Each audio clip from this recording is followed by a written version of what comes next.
Hello, this is Victor from Black Pisces Production, and today we are going to watch the 8th section of my real-time mixing video. If you haven't seen that video yet, click the pop-up in the upper right corner.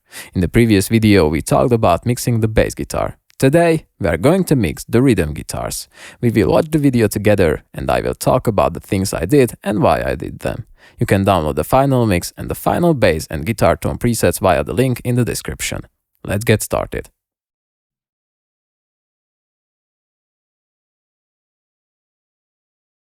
I would like to point out an important thing that you saw on the screen a few seconds ago. Yes, it is saving. Always save your projects while working on them. The electricity might drop out, your computer might freeze, your DAW or one of your plugins might crash, anything can happen and you can easily lose everything you worked on in the last 10, 20, 30 minutes or even in the last few hours. So always save your progress too, not just the finalized project.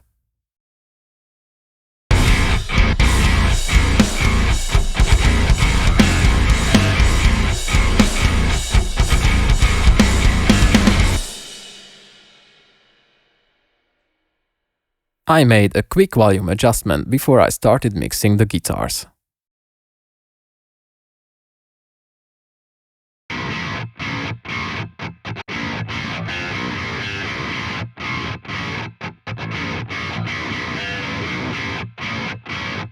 My first move was cutting out the excessive sub-energy that we don't need in our distorted guitar sound.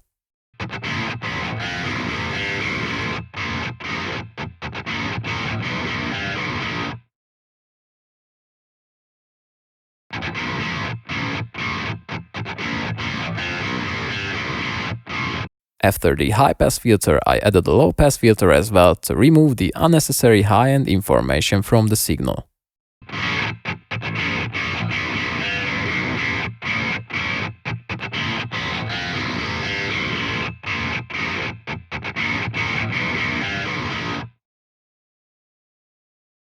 I cut a high-end frequency that I didn't like. I felt like it sounded annoying and overpowering in the guitar sound.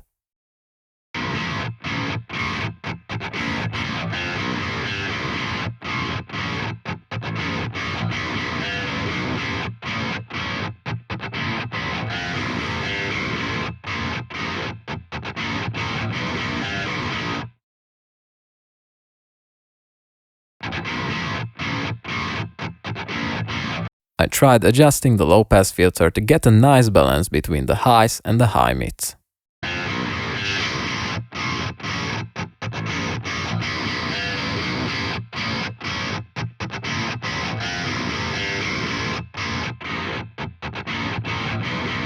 I heard another frequency that I didn't like. This time it was a bit higher, so I found it and cut it to clean up the guitar sound.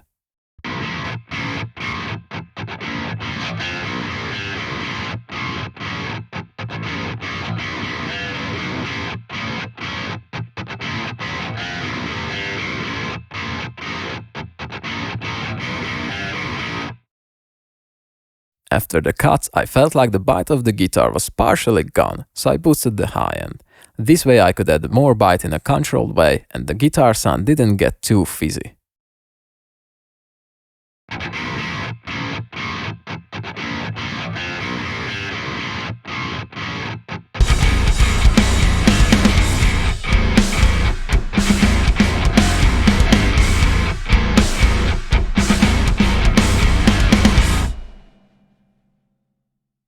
I A-B'd the guitar sound in solo and in context too, and it seemed like the EQing was fine.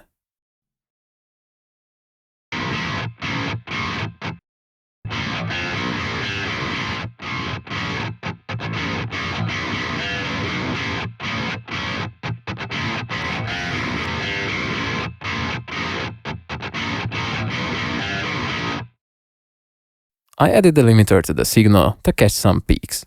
Some people like to use limiters, some people like to use multi-band compressors, some people like to use even more saturation on distorted guitars. It's really up to you. You can get great sound with any of these tools, and to be honest, you can also get a great sound without any of these tools. So experiment and find your own thing.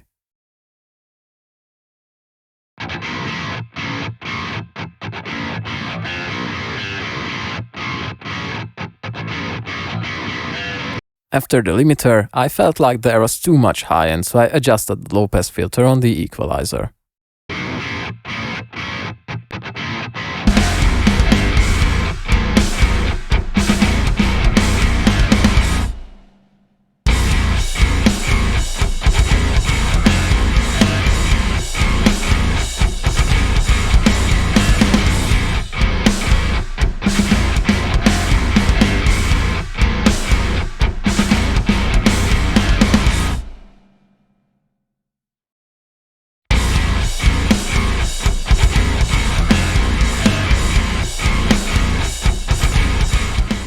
I A-B'd the guitar in context, and then I did a few small volume adjustments in the mix. I turned down the bass guitar and the snare drum.